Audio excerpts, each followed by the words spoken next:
Radio Publique Africaine.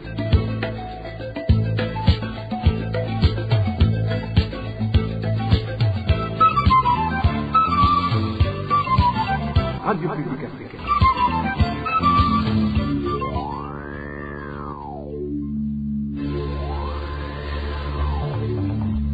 C'est le moment de suivre le journal parlé en français. À la présentation, Janvier Ninina Hazgu.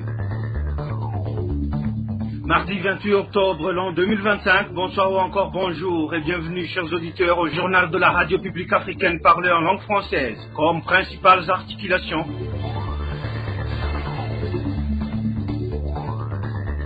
des hommes de loi saluent la mesure de réprimander les légistes qui dérapent et manquent à leur mission. Il est toutefois demandé de rétablir en même temps dans leurs droits les victimes d'incarcérations arbitraires ou encore de vices de procédure.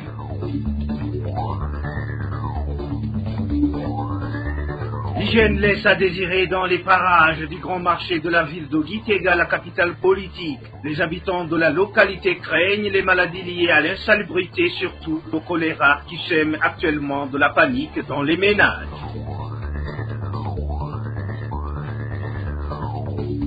Les taximotards de la zone Evugabira en commune Kirundo se plaignent des amendes illégales et fomentées qui leur sont imposées par la police locale. Et c'est tout pour le sommaire. Restez à l'écoute, dans quelques instants, l'édition complète. Encore une fois, bienvenue. Ouvrons ce journal par la page droit de l'homme. La sanction de traverser le pays à pied infligée aux militaires du 6e bataillon de la TAFOC est un message adressé à l'ensemble des soldats burundais. Pacifique Nininazo explique que, selon lui, ceux qui ont imposé cette punition ont voulu faire comprendre aux soldats que, tout comme le reste des Burundais, ils n'ont pas le droit d'élever la voix pour réclamer quoi que ce soit. Écoutez Pacifique Nininazo, président de l'organisation FOCODE, invité ce lundi de l'émission Ijambo Nibao. Moi, je trouve qu'ils ont voulu les faire taire. Ils ont voulu réclamer leur argent alors qu'il y avait déjà d'autres militaires qui réclamaient leur argent. Depuis un certain temps, des militaires, notamment ceux de la mission en Somalie, nous écrivent à propos de l'argent qu'ils n'ont pas perçu alors qu'ils sont rentrés de la Somalie il y a au moins une année. Ils nous disent qu'ils ont demandé à ATMIS en Somalie et qu'ils leur ont répondu que l'argent a été donné au gouvernement burundais. C'est un problème qui concerne donc plusieurs militaires. Et maintenant s'ajoute ce groupe rentré de la RDC qui a passé 2 ans. Le fait que le chef d'état-major n'a pas osé affronter ces militaires et leur répondre montre qu'il sait très bien que le gouvernement a empoché leur argent et il sait bien ce qu'ils en ont fait. Si l'argent a été détourné, il le sait. S'il a été affecté dans d'autres choses, il le sait aussi.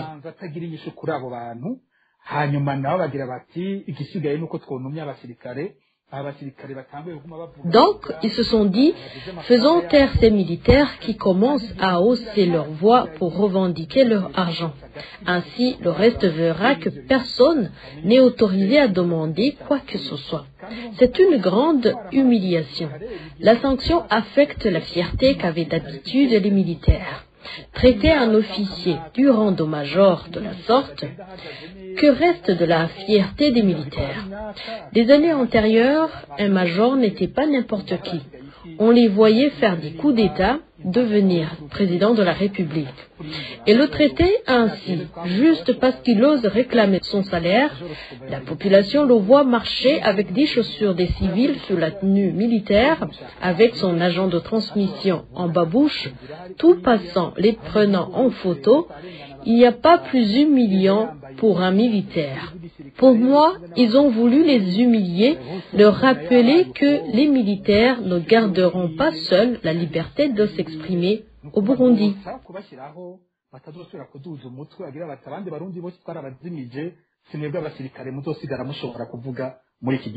C'était Pacifique Nininazo, président du FOCODE. De son côté, Gratien Lukindikiza indique que d'après les informations dont il dispose, la réclamation de leur prime n'a servi que de prétexte. Selon lui, ces militaires auraient été punis en réalité parce qu'ils avaient refusé de suivre aveuglément les ordres au front alors qu'ils combattaient encore en République démocratique du Congo. Gratien Lukindikiza était lui aussi invité dans l'émission Ijambo Nibao.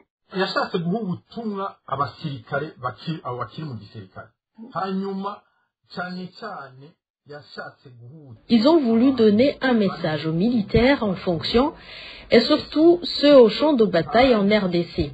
Ce témoin a déclaré qu'ils ont combattu au Congo pendant 2 ans. Je viens d'apprendre, en fait, qu'ils avaient déjà planifié de sanctionner ce bataillon alors qu'il était encore en RDC. Les réclamations de l'argent n'est qu'un prétexte.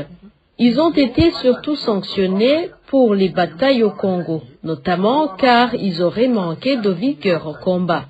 Ils rapportent que souvent, lors des combats, ce bataillon reculait, mais c'est injuste parce qu'ils étaient contraints de battre en retraite et d'autres militaires l'ont fait. C'est ce qui aurait poussé en réalité le chef d'état-major à approuver cette sanction. Leur intention à réclamer leur argent, car à ma connaissance la réunion n'a pas eu lieu, n'est qu'un prétexte. Ils sont victimes de leur conduite en RDC.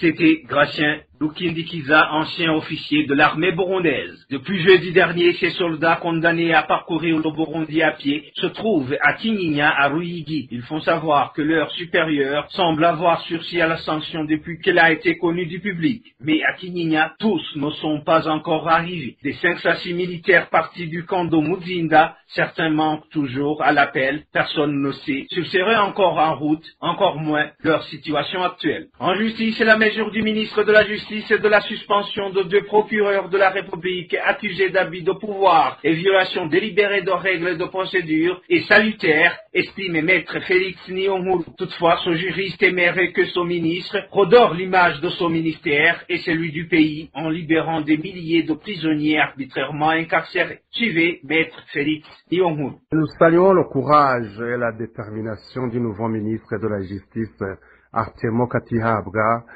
d'avoir pris ces différentes décisions, à savoir celle de suspendre certains responsables des parquets pour faute lourde et de changer les autres responsables des juridictions et parquets, tout en espérant qu'il va continuer dans le même sens pour lutter contre l'impunité qui gangrène le pouvoir en place ici du système CNDD-FDD, et surtout de changer l'image de la justice burundaise, surtout en travaillant sur des questions sensibles, surtout ce qui se font dans les différentes prisons du Burundi, où pas mal de détenus restent incarcérés alors qu'ils ont déjà purgé leur peine, tandis que les autres croupissent dans les dites prisons sans dossier ni titre de détention.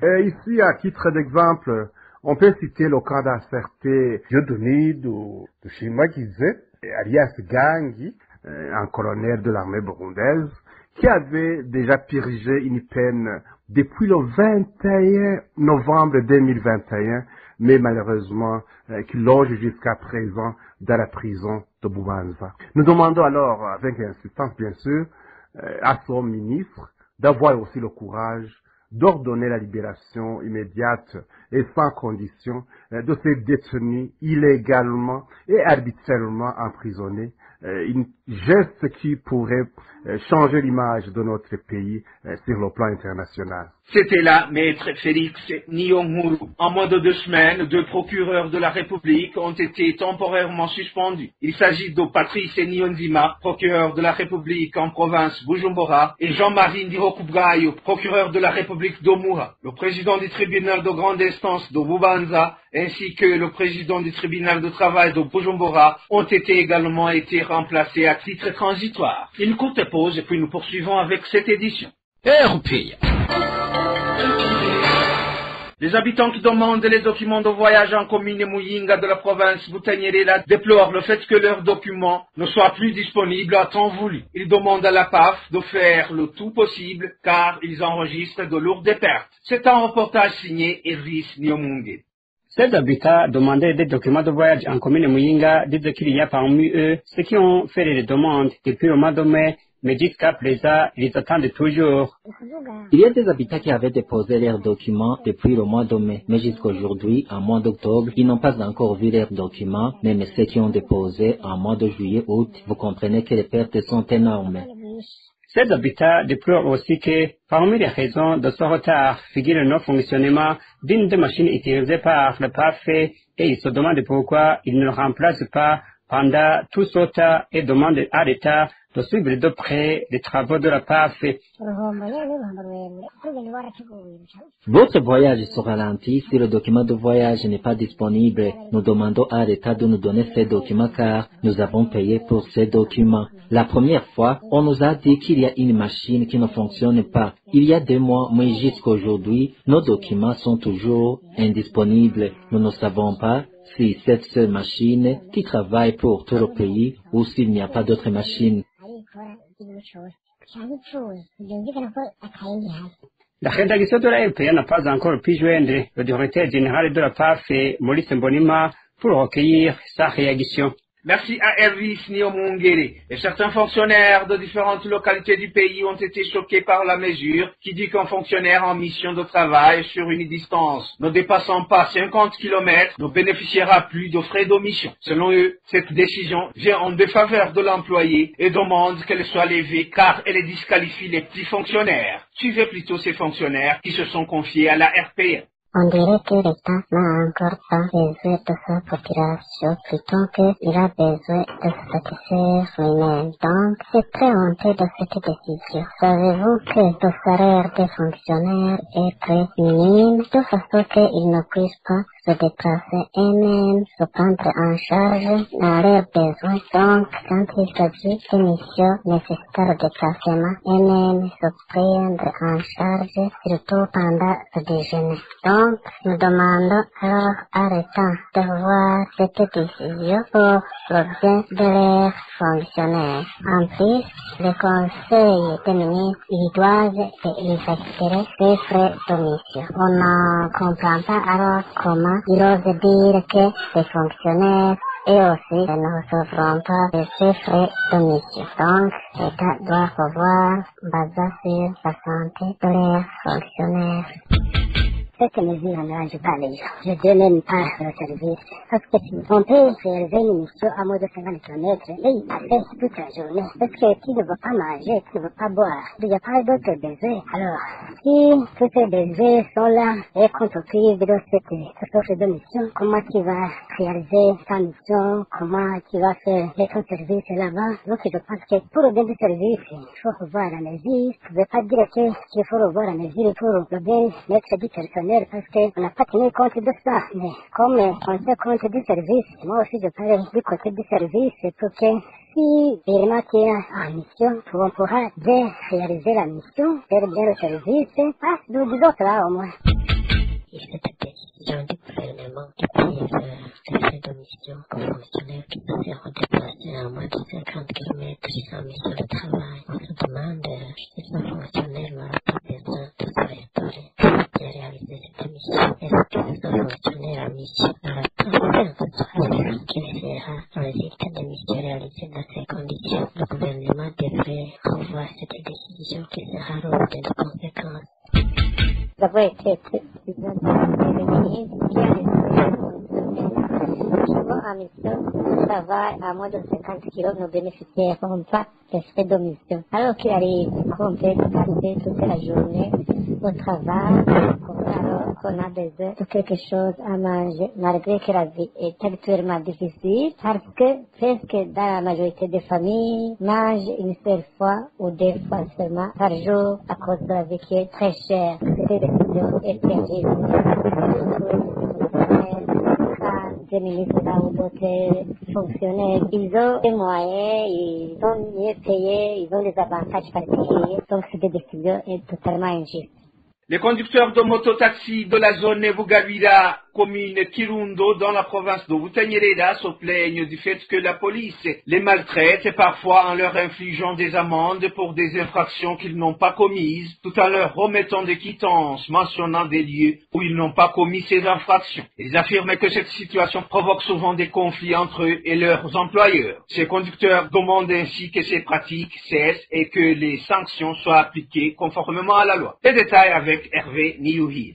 Le poste de police accusé de justice envers certains conducteurs de mototaxi est situé dans la zone Bugabira, au-delà de l'ancienne limite de la commune Kirundo de la province de Butanyerera. Selon les informations recueillies auprès de notre source à Bugabira, à l'espace d'un mois seulement, les conducteurs de mototaxi affirment que ce poste de police les arrête souvent en les accusant d'infractions telles que le mauvais transport des passagers, des phares défectueux ou le port incorrect du casque.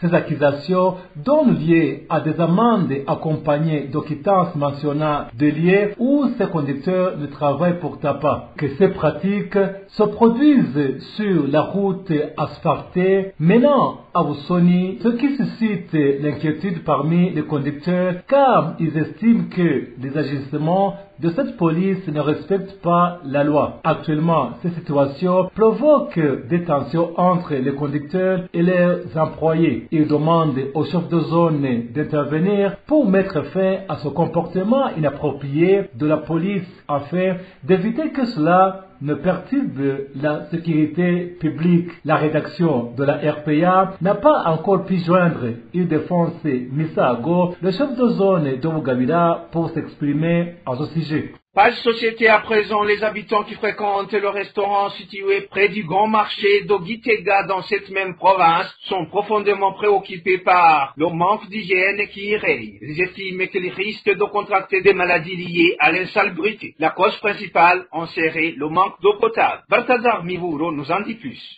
L'endroit où on remarque un manque d'hygiène se trouve dans un restaurant situé en bas du grand marché de la capitale politique Gitega. Ce restaurant est installé sur une propriété appartenant à Feu Firup, entrepreneur bien connu à Gitega. Selon les informations recueillies au marché, il y aurait là-bas une vingtaine de petits restaurants, mais aucun n'est disposé de toilettes ou d'installations sanitaires adéquates. De ce fait, de nombreuses personnes se ressemblent aux alentours de ce lieu de restaurant. Ce citoyen nous décrit la situation. Toutes les personnes viennent faire leurs besoins devant les restaurants. C'est là qu'on vend de la viande de porc. Il y a 20 restaurants dans les environs. Et les mouches qui sortent dans ces lieux des anges viennent se poser là où les gens sont en train de manger. Ce qui est encore le plus inquiétant, c'est qu'ils n'ont même pas d'eau. Ce dernier précise que si rien n'est fait, les habitants risquent de contracter des maladies liées au manque d'hygiène, d'autant plus que le problème d'accès à l'eau potable persiste dans cette ville.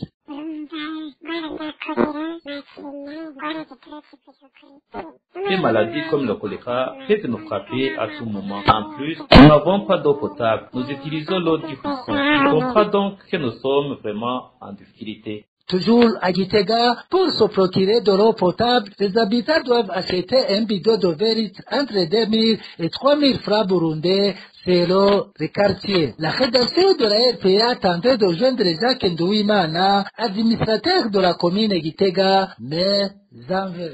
Merci à Balthazar Mivoulo. Page éducation pour clore cette édition. La décision imposant le port obligatoire de chaussures à tous les élèves de la province Mouza est jugée trop lourde et au-delà des moyens des parents. Propos de la ligne du défenseur des droits humains qui suit de près le système éducatif du Burundi après que certains enfants aient été renvoyés de l'école pour ne pas avoir porté de chaussures. Elle demande que cette mesure soit suspendue, d'autant plus qu'elle ne concerne que les élèves d'une seule province. On l'écoute. L'ordre que la gouverneure de la province de Burundi vient de donner aux élèves de toute la province pour qu'ils portent des souliers fermés avec des chaussettes est une décision qui est unilatérale mais aussi irréaliste. Cette décision ne tient pas compte des conditions financières et sociales des familles. Le contexte de pauvreté dans lequel se trouvent les familles ne leur permet pas de répondre aussi spontanément en l'espace de 3 semaines aux exigences du gouverneur. Eu égard aux multiples charges liées à la rentrée scolaire, les parents craignent qu'ils ne puissent pas être capables de payer des souliers fermés, surtout que la plupart s'étaient déjà équipés, tandis que d'autres étaient encore en lutte pour obtenir des frais pour payer le matériel scolaire. Déjà, la plupart d'enfants ne sont pas allés à l'école par manque de ces souliers, mais aussi par manque d'autres matériels scolaires et équipements. Mais aussi, il y a des élèves qui ont été chassés des classes parce qu'ils n'ont pas pu se procurer ces souliers. Comme mesure, je recommanderais au ministère ayant l'éducation dans ses attributions de s'assurer que toutes les écoles du Burundi fonctionnent sous un même régime, que le ministère aussi puisse collaborer avec le gouverneur. Je conviens que le gouverneur de province est maintenant le président du conseil provincial de l'enseignement, mais cette fois-ci, la gouverneure a signé en tant que gouverneur de province et non en tant que président du comité provincial de l'enseignement. C'est pourquoi je recommanderais que la mesure soit en suspens afin que la mesure soit échangée entre les membres du conseil provincial de l'enseignement que le gouverneur préside, mais aussi où il y a le directeur provincial de l'enseignement, les parents d'élèves, les professeurs, mais aussi les représentants des enseignants. En plus, le ministre devrait aussi s'assurer de la valeur ajoutée de cette mesure. Pourquoi en cette province Moussa, la mesure serait applicable alors que dans les autres provinces, la mesure n'est pas d'application? C'était Eulalie Nividi, défenseur des droits humains, qui suit d'auprès le système éducatif burundi. Et voilà, mes chers auditeurs et auditrices, c'est ici que prend fin ce journal de la RPA parlé en langue française, ce mardi 28 octobre, l'an 2021. Merci pour votre aimable écoute. Merci à toute l'équipe de la rédaction pour la collecte et le traitement de toutes ces infos. Sans oublier de remercier l'équipe technique pour sa bonne collaboration. À la présentation, vous étiez avec Janvier Linazwe. Passez d'agréables moments chez vous. À bientôt.